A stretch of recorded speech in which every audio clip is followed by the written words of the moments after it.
क्या पुरुष प्रेग्नेंट हो सकते हैं?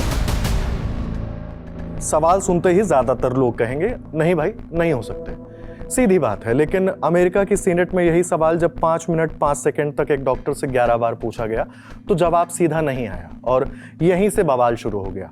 मामला अमेरिका की सीनेट का है। अबॉर्शन पिल्स यानी गर्भपात की दवाएं महिलाओं के लिए सेफ हैं या नहीं, इस बात पर बहस चल रही थी। सवाल पूछने वाले थे अमेरिकी सीनेटर या सांसद जोश हॉली और जवाब देने वाली थी भारतीय मूल की अमेरिकी डॉक्टर निशा वर्मा।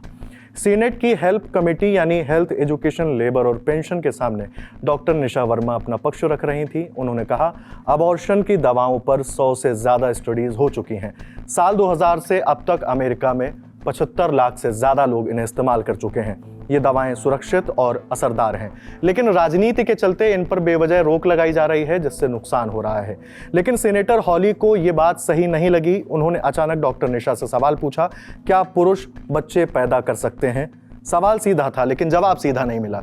सीनेटर के पहली बार सवाल पूछने पर डॉक्टर ने कहा, मैं थोड़ा रुकी क्योंकि समझ नहीं आ रहा था कि आप ये सवाल किस मकसद से पूछ रहे हैं। मैं अलग अलग पहचान वाले लोगों का इलाज करती हूँ। डॉक्टर के इतना बोलते ही सीनेटर ने फिर पूछा, यह विज्ञान का सवाल है। आपने खुद कहा था कि राजनीति नहीं, विज्ञान की बात होनी चाहिए, तो सीधा बताइए, क्या पुरुष गर्भवती हो सकते हैं? जवाब मिला। ऐसे हाँ ना वाले सवाल अक्सर बात को राजनीति की तरफ ले जाते हैं। बात यहीं खत्म नहीं हुई। सीनेटर ने डॉक्टर से यही सवाल 11 बार पूछा। आखिर में सीनेटर ने कहा, रिकॉर्ड के लिए साफ कहता हूं कि गर्भवती महिलाएं होती हैं, पुरुष नहीं। ये बायोलॉजिकल हकीकत है। अगर आप इसे मानने से इनकार करती हैं तो विज्ञान और जनता आप पर भरोसा कैसे करे? यह महिलाओं की सुरक्षा और उनके संवैधानिक अधिकारों का सवाल है। आपका जवाब ना देना बहुत कुछ साफ कर देता है और ईमानदारी से कहूं तो यह काफी निराशाजनक है। इस पर डॉक्टर निशा ने कहा, मैं विज्ञान को मानने वाली इंसान हूं, लेकिन अपने मरीजों के जटिल अनुभवों को भी समझती हूं। मुझे नहीं लगता ऐसे टकराव वाले सवाल जनता के लिए फायदेमंद हैं। दरअसल डॉक्टर निशा के मुताबिक अबॉर्शन पिल्स का इस्तेमाल सुरक्षित है, लेकिन सीनेटर हॉली का मानना है कि अबॉर्शन पिल्स महिलाओं के लिए बहुत हानिकारक होते हैं। इस पर ही सीनेटर ने कहा कि क्योंकि बायोलॉजिकल मर्द बच्चे पैदा नहीं कर सकते, इसलिए महिलाओं की सेफ्टी और उनका बचाव जरूरी है।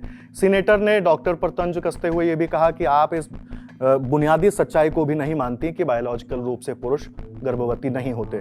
पुरुष और महिला में अंतर होता है। मुझे नहीं पता कि हम आपको गंभीरता से कैसे ले सकते हैं, जबकि आप खुद को विज्ञान की जानकार कहती हैं। बता दें कि निशा वर्मा प्रजनन स्वास्थ्य सलाहकार हैं और फिजिशियंस फॉर रिप्रोडक्टिव हेल्थ से जुड़ी एक वरिष्ठ सदस्य हैं।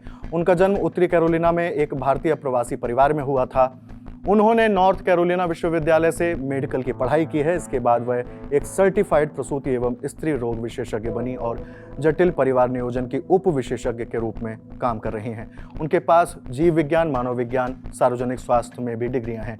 फिलहाल वो एमोरी यूनिवर्सिटी स्कूल ऑफ मेडिसिन में असिस्टेंट प्रोफेसर हैं। जॉर्जिया और मैरीलैंड में मरीजों का इलाज करती हैं।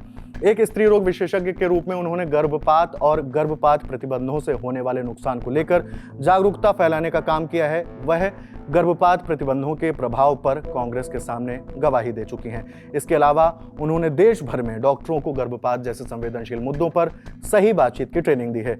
उन्होंने ACOG यानी American college of obstetrician and gynaecologist जैसे बड़ी मेडिकल संस्थाओं के साथ काम किया है। यानी कुल मिलाकर एक तरफ विज्ञान और मेडिकल स्टडीज हैं, दूसरी तरफ राजनीति, और बीच में फंस गया है वही पुराना सवाल, क्या पुरुष प्रेग्नेंट हो सकते हैं? बहरहाल इस खबर को लिखा है हमारी साथी रक्षा ने। मैं हूं हिमांशु।